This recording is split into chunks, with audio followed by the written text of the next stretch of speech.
नमस्कार सर्वांना, जय शिवराय.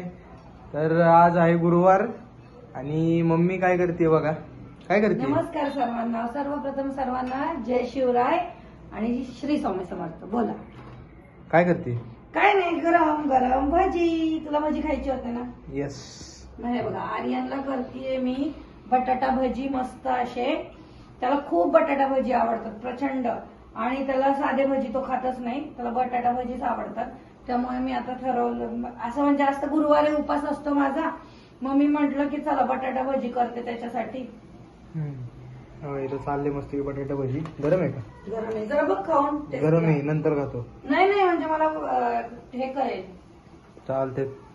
खाण्याच्या अगोदर मी मस्त की तुझी पूजा दाखवून आलो. नैवेद्य केलंय आज आपण, मम्मीने केलंय नैवेद्य. बघा इथं स्वामींची पूजा झाली अशी, आणि नैवेद्य केलता असा मस्त आहे की. हे काय असे भांडे ठेवले तिकडे? कुठे?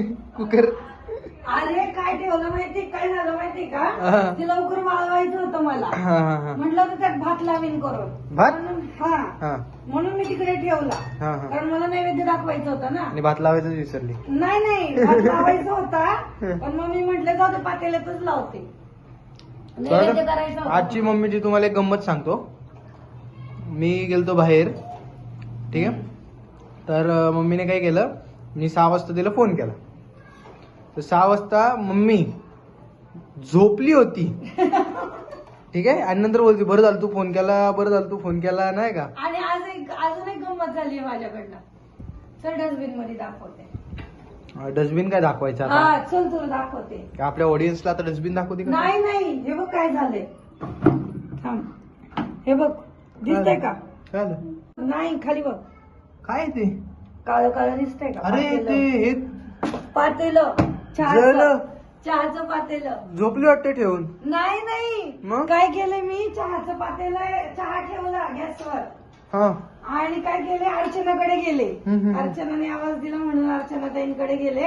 आणि असं झालं की तो पातेलं पूर्ण जळलं तरी मला माहिती नाही. आणि श्री येऊन म्हणतोय धूर येतोय घरातून, धूर येतोय घरातून. लक्ष दे ना बाबा, मी नसतो घरी, काहीतरी कुठं ना करशील ना नवीनच. तो म्हणतोय काकू धूर येतोय घरातून, धूर येतोय घरातून. काहीतरी नवीन बघायला, काहीतरी नवीन कुठं नाही करशील ना बाबा, लक्ष दे. हो गाई अशी तुमची गोंडस ताई अशी. हे मस्त झाले रे भजी. छान झाले. हा मस्त झाली, एक नंबर भजी झाली. थोडं तिखट टाक फक्त जरा. नको तिखट जास्त, हे भजी आहे ना जास्त तिखट नाही चांगले वाटत. मला आवडतात, तू टाक थोडस टाक, लगेच टाक. चांगले नाही लागणार आर्यन तिखट जास्त. बरं ठीक आहे, मग नको टाकू सांग. आणि माऊ 3 वेळा येऊन गेली, आर्यन दादा. ताशू 3 वेळा येते, आर्यन दादा. पण कुणी येऊन सांगायला पातेलं जळते. शेवटी श्री म्हटलं घरातून धूर येतोय. तेव्हा मग मी परत आले, म्हटलं घरातून का धूर यायला लागलाय. आणि मग बघितलं तर काय. तू लक्ष दे बाबा, तू ना करशील एखाद्या दिवशी कुठं ना, मी एक घरी नसतो नाही का, वयचे काहीतरी वाण दे. नाही अरे, माझं काय झालं माहितीये का, मी गेले पण नसते. मी चहा घ्यावं म्हंटल, नाही तू फोन केला, उठले, तोंड हातपाय स्वच्छ धुतलं. म्हंटल आता देवाची पोथी भीती वाचायची मला, म्हणून मग मी म्हंटल चहा करते जरा गरम गरम. आणि चहा करते म्हणजे का, चहा थोडासा घेऊन असा विचार केला. तर चहाला ठेवला आणि मला अर्चनाताईने आवाज दिला. मी गेले तिकडे, गेले तर माझ्या लक्षातच आलं नाही. गेले पातेलं पूर्ण जळून. मग शेवटी पातेलं असं झालं की मला ते ठेवायच्या पण लायकीचं नाही झालं, म्हणून मग दिलं डस्टबिन मध्ये टाक. आता ना पुढच्या टायमापासून लक्ष ठेव. आता भजी कर मस्त की, भजी खाऊ. आम्ही आता बसून निवांत भजी खातो. तुम्ही पण एन्जॉय करा. थांब हा थांब. तुम्ही पण भजी एन्जॉय करा. खाल्लेली आहे ती वेगळा विषय. तुम्ही एन्जॉय करा तुम्ही पण भजी. असले इन्सिडेंट होतात ना माझ्या बरोबर. हा बाय. बाय.